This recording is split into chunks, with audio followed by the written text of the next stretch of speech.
Okay. Sometimes you just throw your hands in technology, speed of action. We'll deal with it. That's what we're going to get rather than nice full presentation.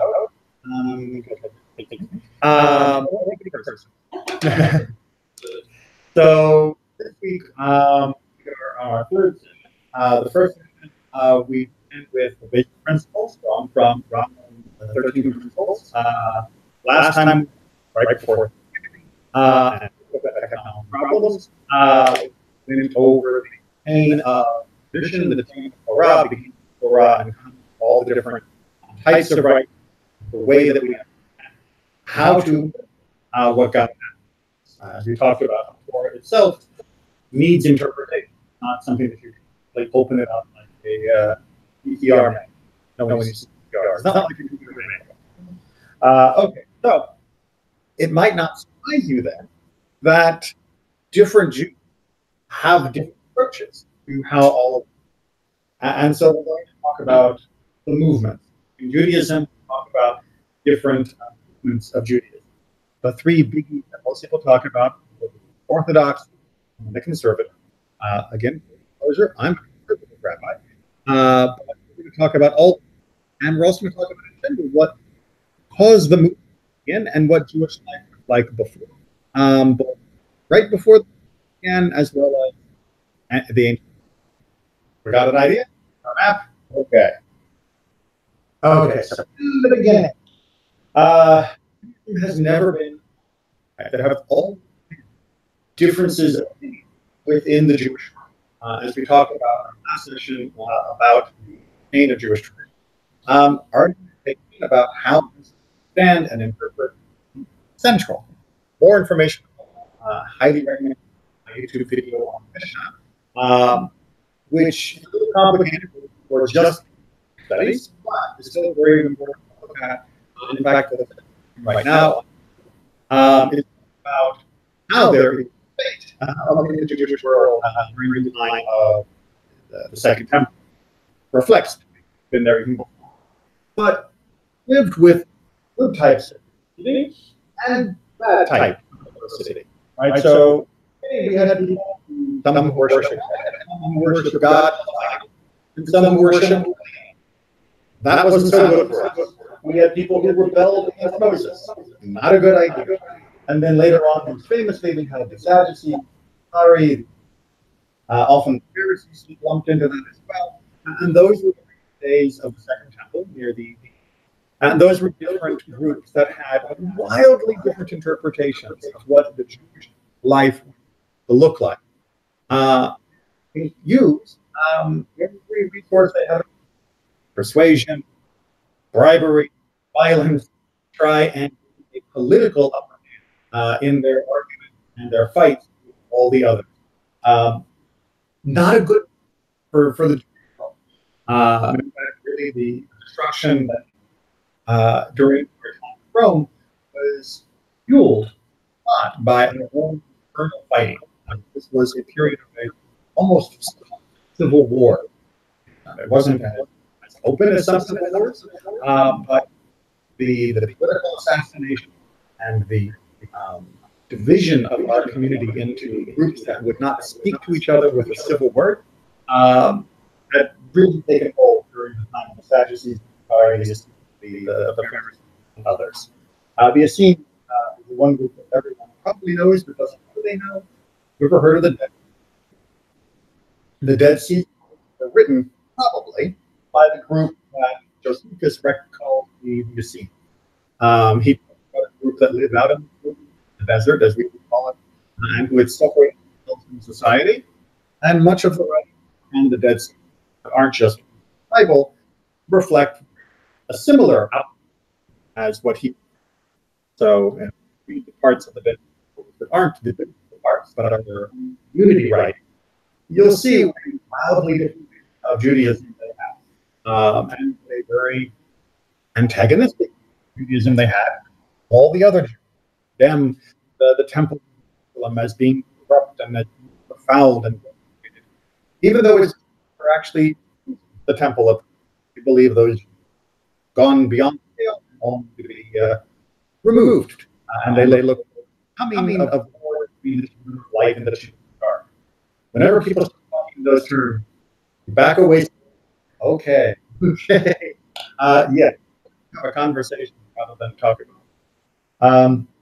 The Karaites during the early Dark Ages, they were that broke away from Rabbinic Judaism, and their argument that Mishnah, all the rabbinic understanding of Judaism was invalid, that you should go back to the Torah itself and the rest of the Tanakh only. They objected to interpretation of the text. They quickly learned that every text needs interpretation, like we talked about now.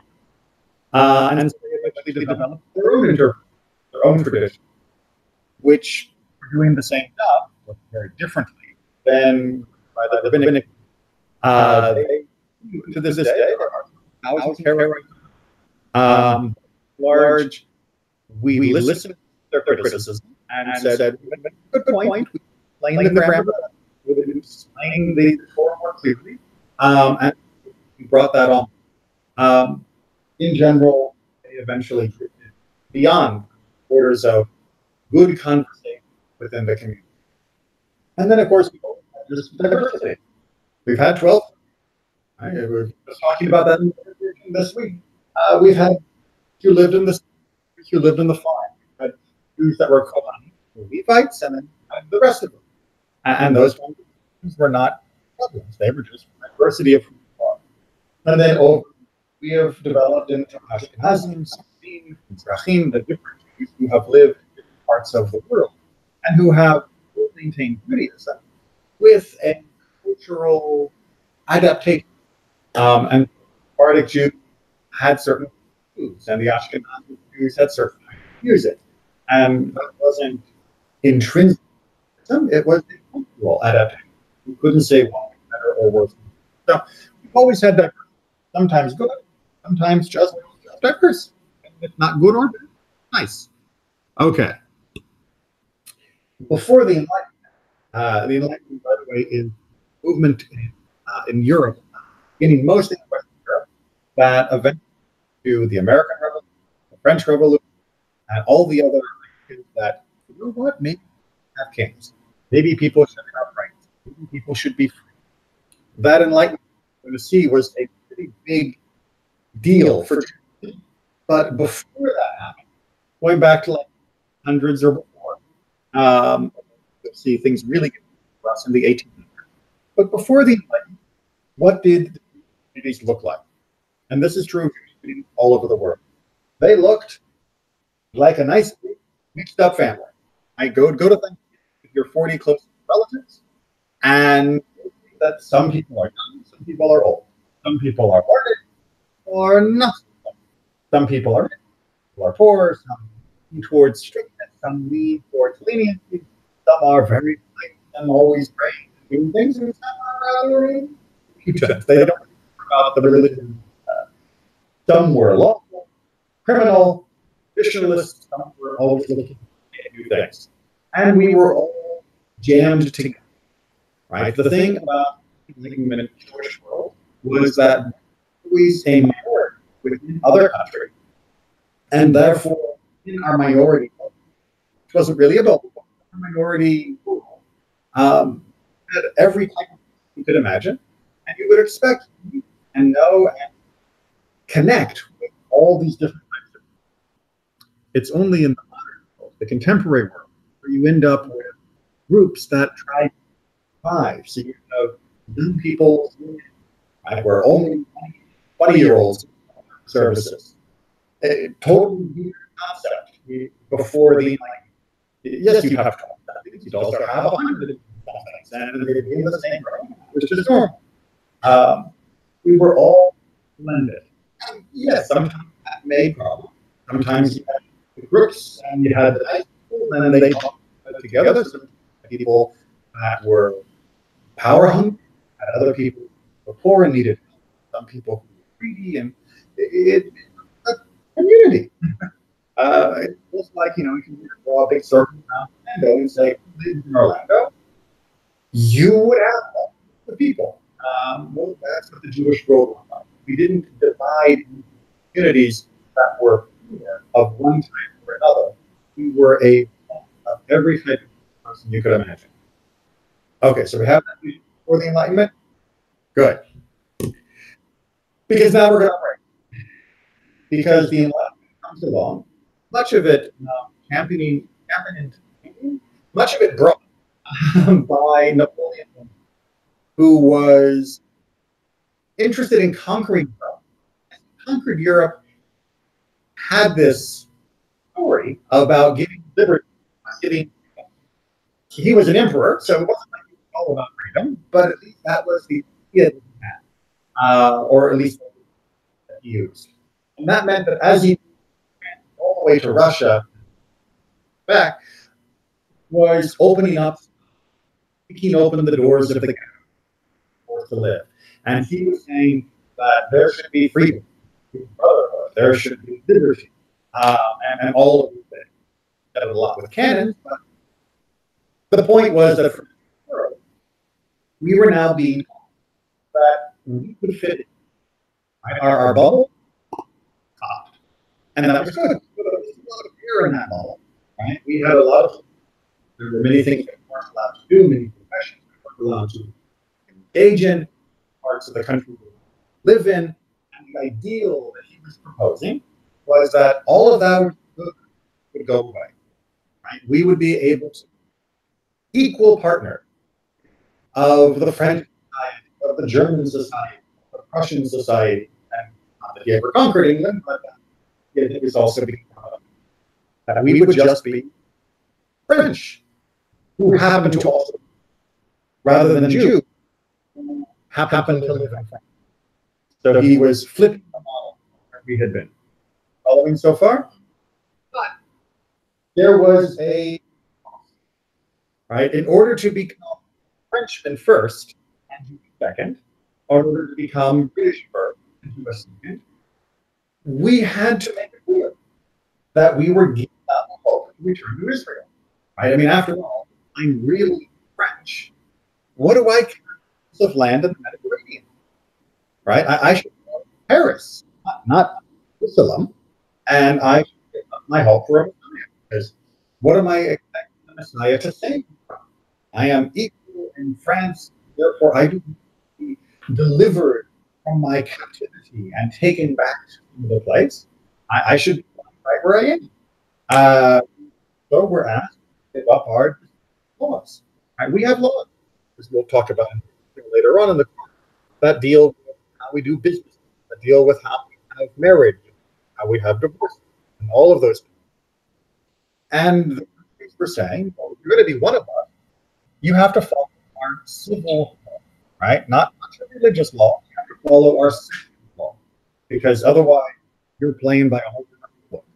And that meant altogether that we were being asked to give our people, right? We weren't going to be people. We were going to be people who were Jewish. Now, this in Europe was a perfectly normal idea, because after all, the Christians of France had against the Christians of Germany, and there was nothing about that. And the fact that they were Christians, they didn't think of themselves as being one people. They thought it was happening to share the same religion. Not that they always agreed on what that religion should look like. But they basically, once the Reformation came along, but prior to that especially, Christians fought all the time, and they didn't consider themselves one people just because they were Christian. Only the very, very devout and pious people might have had this, but the average average person, they were French first, and their religion was just what they believed personally. It didn't link them internationally to other people who shared that same way that Judaism links us to Jews around the world. Yes, we are proud, comfortable in America, and not or anything like that. But we also feel a connection, a kindred, a family relationship with Jews from Israel, who any part of the world. And that's weird. And so we were expected to give that up, right? Because how could we be French if we were also feeling that national connection to other Jews who didn't live in France? In fact, it was summed up very David, 1782 or earlier, even Napoleon coming, when people were arguing about giving Jews equal rights, he said, wait. One must mention something which casts doubt full and steadfast loyalty of the Jews to the state and their possibility of their full, right? What do you mean make them equal? How can you possibly imagine that they'll be equal, right? Because they're not loyal to our country, right? This question of loyalty to their country, other than Israel, has always time and time again, the nations has taken place. Now, during the Middle East, this wasn't such a big issue. During the Middle East, loyal to them. And it's fine. Now we need to be loyal country to France, Germany, and that has a different. And so they were concerned with our loyalty later or earlier. They're becoming in some ways more anti-Semitic towards us. So what's the problem here? Namely, their expectation return to Palestine, which was the word that had left on. That was the term used at the time. The Jews will all see the state as a temporary, right? France for the time being, which they will, in the hour of their greatest happiness, will return to Palestine. Now, ask a German, British person, are you going to be happy that you are being liberated from Berlin, liberated from Paris, liberated from London? No, I'd be heartbroken to leave this country. But of course, the idea of redemption makes it look like, finally we get out of England. And if that's your attitude, then I'm not sure you're one of them. Right? If you're only looking at the exit, you're not really my neighbor. Similar reasons the forefathers were suspect in the eyes of very, he puts a little extra twist at the end. What's he about there? Remember when he was down to Egypt? We're doing in the parsha. After Pharaoh wrote, they began to be the members of his who may turn against the Egyptians if there wasn't. He says, I don't know, guys, they might turn. So we better deal with them. We better make them slaves. So he's basically saying that the slavery Egyptians put us in justified. We are a society group, right? We are somebody you can't really trust. And that's basically his argument. Oh, he was one of the enlightened of the century. But he was actually, if I'm not mistaken, he was in Holland. But I can't swear to that. Because his name is Jewish. Well, remember, many names in Europe were drawn from the Bible. Our Bible. Okay. So, along comes and in the 1800s, the first to make sure I repeat that. In the 1800s, you get the first Jewish movement. There were no Jewish movements before the Reform. Enlightenment were all mixed. The people who come to the Reform movement, who become the Orthodox, who would become the conservative movement, they were all communities, right? And all lived together. With the Reform to see a group of the Jewish community being mirrored into like-minded community that is separate from the others who disagree. And that's where the system begins. So they believe that the rule that was being offered was a good one, right? Give up peoplehood, give up statehood, give up messianic aspirations, give up the return to Israel as a dream, and it in, right? They didn't consider this assimilation. They considered this as letting go of all things that made us different while keeping things that made us. Now that's tricky. That's tricky. But that idea is we wouldn't give up Jewish. But do people have to look so different? People have to look so different, right? Why not have an organ? Why not do sermon in German rather than do sermon in Hebrew? Or having no sermon, which was the norm for most synagogues. There wasn't a sermon. You learn, you classes, you go to service for praying. while we're at it, why are we doing all of our prayers in Hebrew? Shouldn't we do some or even most of them in the language we know? And the early were in Germany. So that was German at the time. And third temple, there comes the famously, they plan to break this city also for themselves, others who think they, again, those who think like them. It's about creating like-minded, not about everyone, about just people who agree. A dignified and well-ordered ritual according to which worship service shall be conducted. Specifically, there shall be use of such sermon, choral singing, company of an organ, right? Eventually, some Reformed community would to Sunday rather than the majority, but some of the early ones did. But notice the idea of having well-ordered and dignified service. If you've ever been to a non-well-ordered service, well, some Orthodox, the Orthodox, they're not all words of the same kind. Words of this crane, and it can make a very sort of messy room, right? And that was not the way, the French way. Going to a church, if you go to a Catholic, it's everybody goes up, everybody goes down, the same word, time, very organized, pretty clean, very dignified. We weren't. We were, average. Something that they wanted to change. Around later or so, right, there was a group of people who began to push back. This becomes Orthodox. Right? The Orthodox didn't exist before Judaism. Reformed Judaism planted that led because as you know, many people went, "Oh, you're changing. No, we can't change those things." Right? These things are not just tradition; they're law. And in fact, the Orthodox principle was just trying to say, "Don't change what you're changing," but was trying to produce a philosophy that said itself is a problem. Right? It's that these changes are wrong.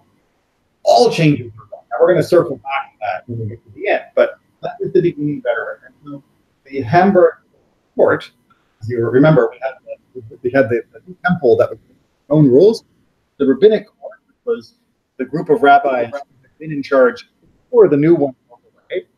They had a lot to say about this, and they said didn't change worship and customary and from Berkota Shachar, meaning from the first page, to Alenu, the last page, and all the more so to make any deletions in the traditional liturgy. Right? You can't erase everything; has to stay the way it's been. Quite funny. They actually put a Shachar and Alenu, because if you pull back the clock, neither one were part of the service. Right? The Shachar was a home ritual, and it wasn't done as part of the service. It was done as up and doing in the morning. And didn't become part of the until very late. In fact, if you're part of it, they don't finish Elaine for every service. Right? Elaine comes from the high, not for weekdays and Shabbat. So their example of not allowed to change are things that had changed in the prior generation. But now, no more. We're done. Right? We're not changing. This is what is characteristic of Orthodox, right? Is perhaps admit that things are in the past, but to say now we're not changing, which you should notice the change. If we used to change, but now we can't, that's a change about how we can change. But it wasn't about philosophical. It was their thinking that this necessarily be the commitment. So they recognized what they were saying here was new, but they also recognized that they weren't going to talk about that. But what they were going to talk about is the things they have to do to prevent bad change. For example, it is forbidden to pray in any language other than the Holy Tongue. Every prayer printed improperly, not in accordance with our practice, invalid, and forbidden to pray from. Not true according to Jewish law. Jewish law absolutely clear. You can pray, in a language you understand. Right? If you speak Spanish better than Hebrew, pray in Spanish. Speak French better than Hebrew, pray in French. But they developed an adoption and in so many of the other synagogues of translation was going to cause people to not want to learn Hebrew. We're going to cause people to be distant. Now, the Reform movement would say people who really were, right? Their common didn't really understand well enough.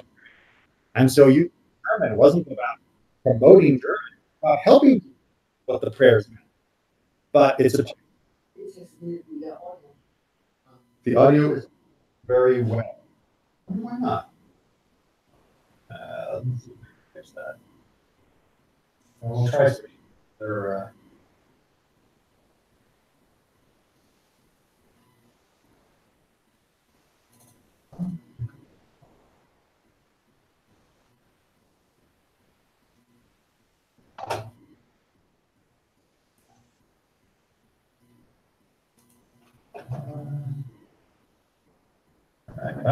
We'll see if that works.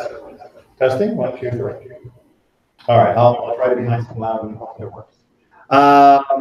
Okay, so again, Judaism says you can do that, but they were afraid of what the implications would be if they allowed people to do what they had always been allowed to do, but hadn't been the custom. And part 3, it is prohibited to play a musical instrument in the synagogue on the Sabbath and on the festivals played by a non-Jew. That's a more controversial question of whether you can or can't play an instrument on Shabbat, and we'll deal with that in more detail when we get to Shabbat, but not tonight. The core reason had to do with not playing an instrument because you might fix it on Shabbat if something went wrong. The idea of not having music at all, Shabbat or weekdays, was connected to the destruction of the temple. And that is a particular tradition that almost no Jewish community ever really followed, because a life without music just doesn't work. So yes, there were some people who said there shouldn't be, not just on Shabbat, but there should not be music, on your ride to work. There shouldn't be music at your wedding. There shouldn't be music at this, none. Yeah, and as you can imagine, most communities went, I get what you're saying. Temple's destroyed. I'm pretty sad about that too, but yeah, I gotta have my guitar. Okay. As you can see, much later, around 1886, and later, for really picking up steam, we get another response. Notice all of these responses are responses to the question of enlightenment. How do we deal with living now that we have the opportunity to be equal members of the world? Do we jump completely in and change whatever we need to fit in? Do we take a step back from the world and actually take away freedoms we used to have, like praying in German, and now we say we can't, or changing some of the services that we use, but now say we can't? Do we take away that freedom in order to protect ourselves from the world? Or do we try a different path? And this is what the conservative Judaism is trying to do. Conservative Judaism believes of itself that we are trying to restart the process that was there before the Enlightenment. Right? Before the Enlightenment, you had change when you needed change, and you had tradition when you needed tradition. And if there was a big change in how people did business, we figured out a way to make Judaism work with the big change. If there was a big change in how people lived, longer intense, but now we're living in apartment buildings, we found ways to make Judaism work. We didn't change because it was convenient. We didn't change because we wanted to change. We changed because we believed that Judaism said in these circumstances, the law should be different. And that's what we believe was the process that had happened before the Enlightenment. For 2,000 years almost, we had always had a little change, like, hey, I love the Alena, we should do this more often. Boom, it becomes part of the prayer service. Or, for example, saying the Morning Kaddish, or doing Yizkor, or just as prayer examples. But there have been many other adaptations and interpretations that have allow Judaism in different communities to adapt to the local needs and to still remain true to Judaism. And that's the philosophy of the conservative movement. There's only a problem in the modern world is that we're now doing that more consciously, right?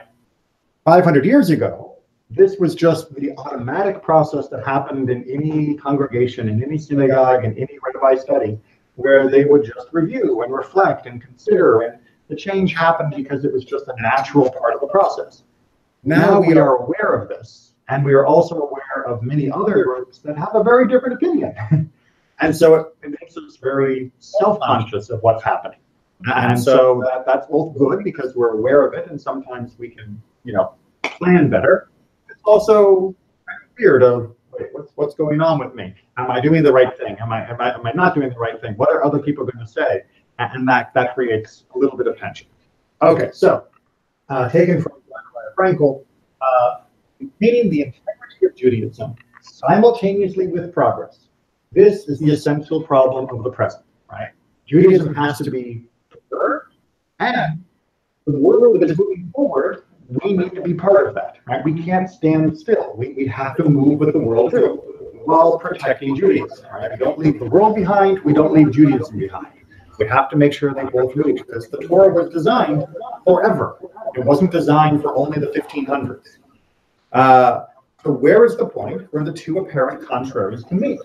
The viewpoint of the Orthodox is clear. Where else, save in the meticulous observance of the precepts, can it find that complete satisfaction?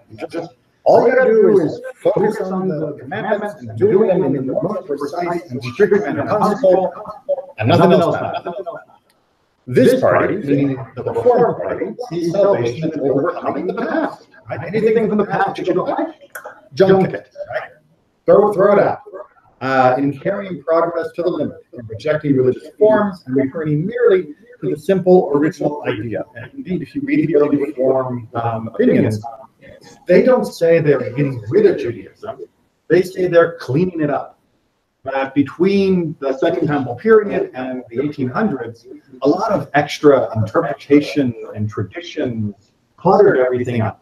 And what you need to do is just wipe that away and go back to the original ideas of Judaism. Not always the original practice, but the original ideas. So that is what they say. Now, it continues to say, we will now turn to a third party. Yay, that's us, which has arisen from the first. Right? Really, the conservative movement was born of people who came from both Orthodoxy and others who had tried to go into reform, but then were recoiling from the changes that they saw happening. And we recognize that passive Judaism is religious action, but the demands of this action shall not be empty of spirit, and that it shall not become mechanical. Right? It's not just doing the commandments because of the commandments. You should be understanding it, and you should always be examining them. Furthermore, it holds that we must omit certain unimportant actions that are not inherently connected, either with the high ideas or with the religious forms delineated by the revealed laws. Meaning, we keep the commandments, we keep the mitzvot, we keep halacha, but customs, those are fair game. Right? If we need to change a custom to make Judaism more alive and more relevant for today, we can change customs. Right? And that's something all our ancestors did. There's a reason why I don't look like Moses, right? That I'm not wearing Moses's clothes. And the people in the 1500s didn't wear Moses's clothes either. The idea that somebody today should still be wearing a hat in Poland in the 1800s, why? Right? And for the conservative point of view, there's nothing in the Torah about that. There's nothing in the Mishnah about that. There's nothing in the Talmud about that. And if it was a good thing doing, yeah, then we'll save it. Right? We don't throw it away just because it's old, but we also don't keep it just because it's an old custom. The customs have to defend themselves. The law is good, but the customs have to convince us to keep holding on to them. This third party, again, the conservative movement, then declares that Judaism must be saved for all time. It's not just about Judaism has to be protected for today in the 1880s. Judaism has to be able to live all the way into the future for the next 100, 200, 1,000 years, whatever is needed. You can't freeze Judaism in one way and you can't get rid of so much that Judaism is no longer able to survive in the future. You've got to make sure Judaism has a long-term survivability. It affirms both the divine value and historical basis of Judaism, and therefore believes that by introducing some changes, it may achieve some agreement with the concepts and conditions of the time. And that's really been the underlying philosophy of the conservative movement for the last 100-some years. Got it? Questions? I'm good. Okay. So we don't have to really have, but talking about no one Absolutely not. And it is a custom to wear a kippah. It is an ancient custom to wear a kippah or some form of head covering. But the fact that my head covering looks different than what a head covering would have looked like if I'd been born in Turkey, or if I'd grown up in Morocco, or if I'd grown up in Italy, right? That's fine. And conservative Judaism says, yes, it's true, you don't have to, but we do still strongly encourage that particular custom because we do see that it has merit. That dressing a particular way for identifying as a Jew has a spiritual and a social benefit. And so we don't throw that one away. We still say, when you come into our synagogue, at least you should have a kippah. And we encourage people to wear a kippah when they go out into the rest of the world as well. Do we require it? No, because we do recognize it's not a law, it's not a mitzvah, but we do encourage it, and we do require it as a custom in our own congregation. So that's a very good example. Okay, so let's just run through a few big topics and see the differences between the opinions of the Reform, the Conservative, and the Orthodox movements. I should point out there are other movements out there. The Reconstructionists is number 4 in terms of the biggest movements, but I have a limit of time. So by all means, keep learning about them. These are the 3 most important. And again, excuse me, as well, within each group, there is also variety, right? So you will find Orthodox rabbis in some issues are more liberal than some conservative rabbis on the right-hand side. Famous example is for dishwashing. Ovadia Yosef, a rabbi who had lived in Israel, passed away some years ago. His opinion, I wouldn't call him lenient or liberal. His opinion was that you can use a dishwasher for meat dishes and dairy dishes simultaneously. All right, I don't do that. I in fact, we don't use our dishwasher for meat at all. Our dishwasher is a dairy dishwasher because, well, there's all sorts of issues about how a dishwasher works. But his opinion, which has good argument, I'm not trying to say he's wrong. His opinion was that there are good reasons to think you can use it for the 2 different types of dishes at the same time. I disagree with his conclusion, but his reason makes sense. And that shows that there are often overlaps along some of these topics, or some of these things. And within each movement, there is lots of diversity of opinions. But these are the general opinions of the 3 big. All right. So if you meet an individual conservative, reformer, or Orthodox rabbi who disagrees with one of these, not surprising. Right? But as a general rule, these are the 3 patterns. Okay. Revelation. The Reform movement basically says that the Torah is a record of the Jewish people's relationship with God. Now, what that means is that we have encountered God over the centuries, and we have written down what that interaction was like, but that means essential writings are ours, right? It wasn't God who gave us the Torah. It was God who inspired us to think to write the Torah because we had met God. So that takes a certain level of divine perfection away from the book. And that's one of the reasons why they feel perfectly justified to change things that are in the book to other things that aren't in the book, because it's our relationship. It has changed over time, and not all of its words should be seen as eternally true. Some were only true for other generations, some were human interpretations, and thus limited. Right? So even though the Torah is still the same Torah, that some of those verses might have been the Torah for people 500 years ago, but for us living today, the Reform movement says not necessarily. Right? It was good for them, but not for us. Now, the Conservative and Orthodox movement both agree, wait.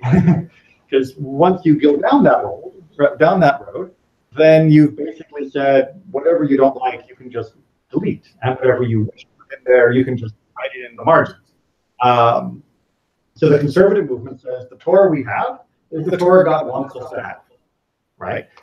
Every word is divinely true and eternal. Right? No edits, no changes. It is what it is. However, our ability to understand is still growing, but nothing in the Torah can be ignored or erased. So yes, there can still be change in how we understand the Torah and how we use the Torah, but it's not because the Torah was limited, it's because our own brains were limited.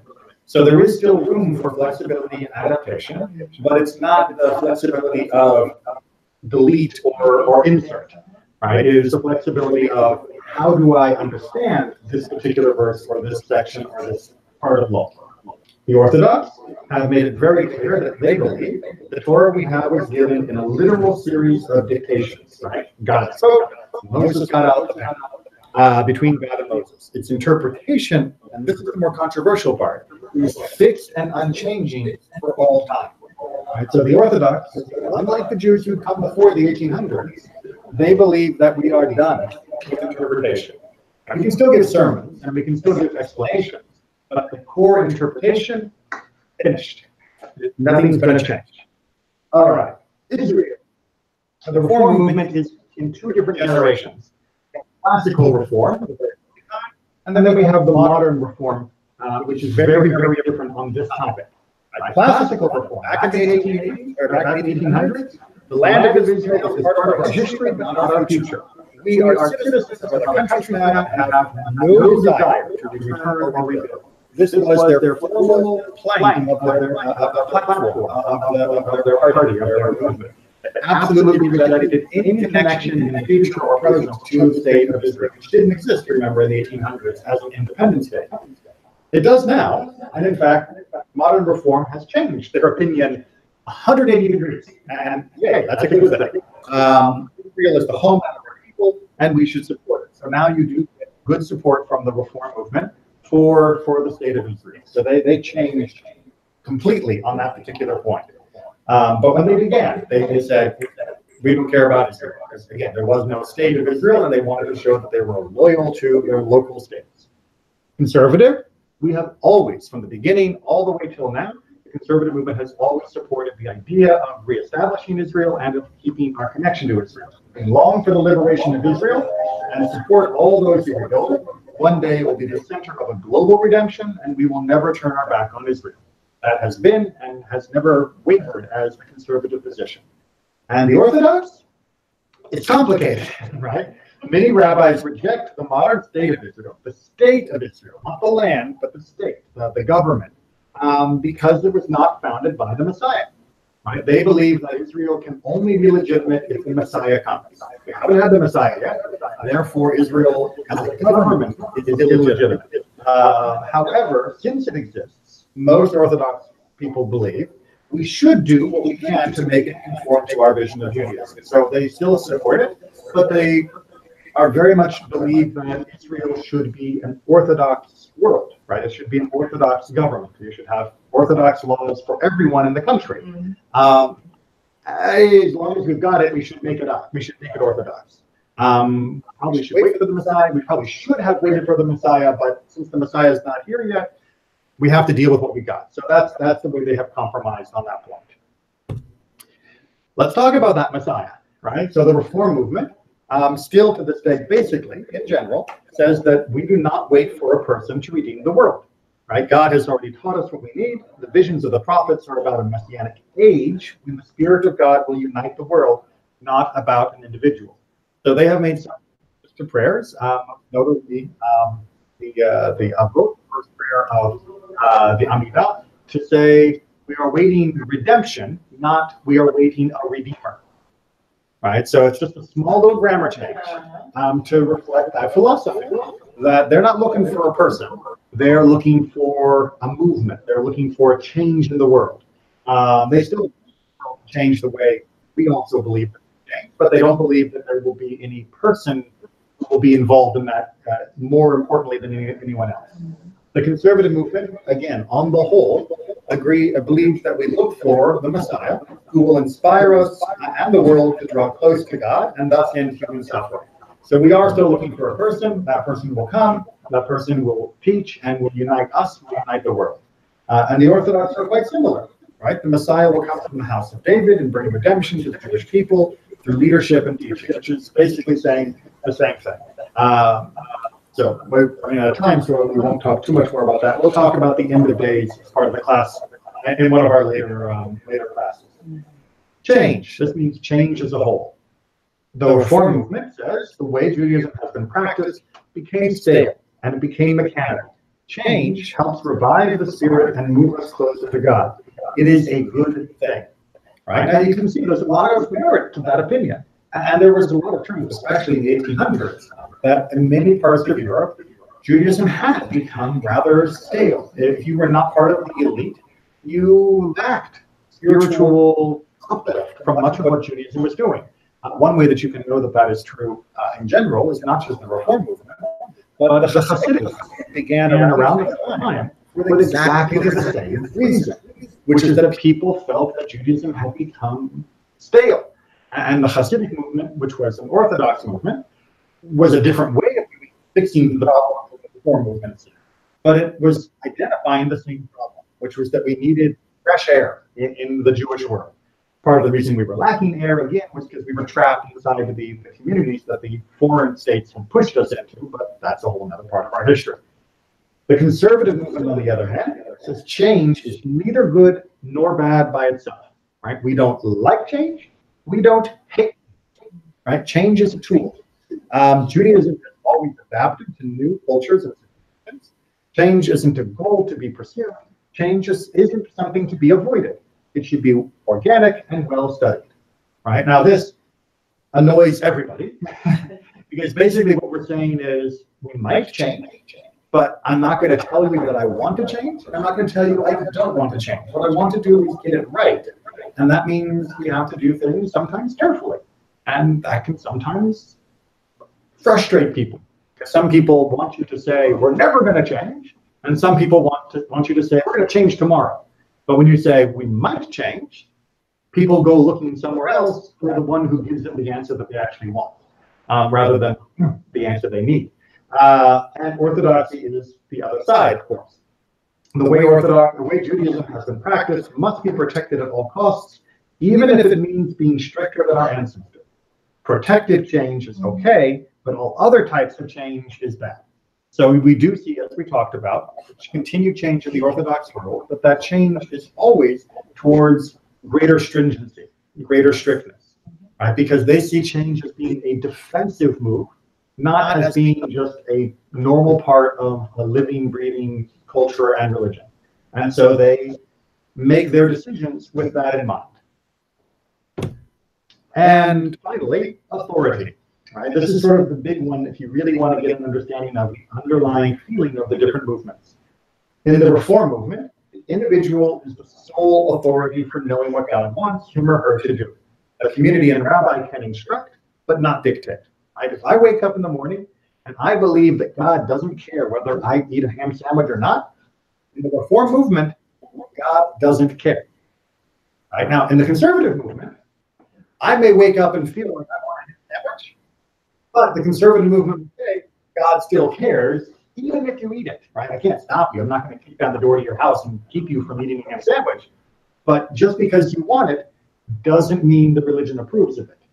Right? Just the same way that I wake up in the morning and I want to find someone other than my wife. Doesn't mean my wife is going to approve. Right? It's a possibility, not personally, I think, but it's a possibility that the person could entertain. That doesn't mean that the authority approves of that. But in the Reform movement, because authority is with each individual's own spirit, they can feel for themselves what God wants. And that means that they can make their own rules. Now, the Reform movement doesn't say that you get to wake up and say, I want to murder someone today. They do try to draw a distinction between what they call ritual law and ethical law. And say ethical law is binding and ritual law isn't. But it's a little bit more complicated than that. But that's sort of the general. The conservative, well, our opinion for authority, only those trained in Jewish law can make binding decisions for a community. Individuals must study to know those decisions and know how to apply them for themselves. and communities can choose their own rabbi. Right? Now, this is, I believe, the closest to what Judaism looked like before the 1800s, before the beginning of the Enlightenment and the Reform movement and Orthodoxy and all of that, which is, yeah, you don't get to decide for yourself whether ham is okay. Right? The rabbi who has been studying and whom you have chosen to be your teacher, he or now she gets the final say for your community, whether it is or isn't. And in your own day-to-day life, when the rabbi is not around, you're supposed to use what you have learned and what you understand to make the right kinds of choices about what you should do. Not to decide for yourself what is right or wrong, but knowing what is right or wrong, deciding what you will actually do with that information. And that's how we view it. So there is, you may notice, a sort of soft form of democracy, though, in the conservative movement, which is if I keep making decisions that the community hates, the community can get rid of me. And you can get a rabbi that you makes decisions that you prefer. Right? So there is a sort of a balance. The rabbi is not a complete dictator. And that's not just the modern system. The rabbi was always at the request of the community to serve. The rabbi could walk into a community in 1500 and say, all right, all of you, this is how we're doing. I don't think we chose you to be our rabbi. And if we didn't choose you, you don't get to tell us what to do. If we do choose you, then yeah, you do get to sort of tell us what to do within Jewish law. You can't tell me what color to paint my house, but you can tell me whether my house is kosher. But that's the conservative opinion. And in the Orthodox world, it's really changed a lot over the last 100 years. Local rabbis can answer questions, but real decisions can only be made by Gedolei Hador, what are called the greats of the generation. They alone have true authority. So if you come to me, if I were an Orthodox rabbi, and you ask me, Rabbi, can I have a ham sandwich? No problem, easy, absolutely, you cannot have a ham sandwich. I learned that in rabbinic school. I have the ability to tell you what I was taught. Done. If you come to me and say, Rabbi, I hear they're making laboratory-grown meat. Can I eat that? I can't, in the Orthodox world, tell you whether you can or can't. I would have to listen to my teachers, or the people who taught my teachers. They get to make those decisions. Now, that's new. In classical Judaism for most of the last 2,000 years, yes, I can ask somebody who I think is smarter than me to come up with answers for more complicated questions. But if I think I can handle it, I've been given the authority as a rabbi to make those decisions for my community. So I can look into a subject and say, you know what, this is what I believe is the right thing to do, and go forward with it. In the Orthodox world, not so much. Right? In the Orthodox world, less and less authority is given to the local rabbi, and more is given only to the more powerful head rabbis of different areas or different subgroups within the Orthodox world. All right, and with that, we will finish for tonight. Because there's a board meeting here in a minute, because they've got important decisions to make. Like I just said, the rabbi doesn't make all the decisions. All right, so thank you very much, and we're meeting next week, and same time, 6 o'clock.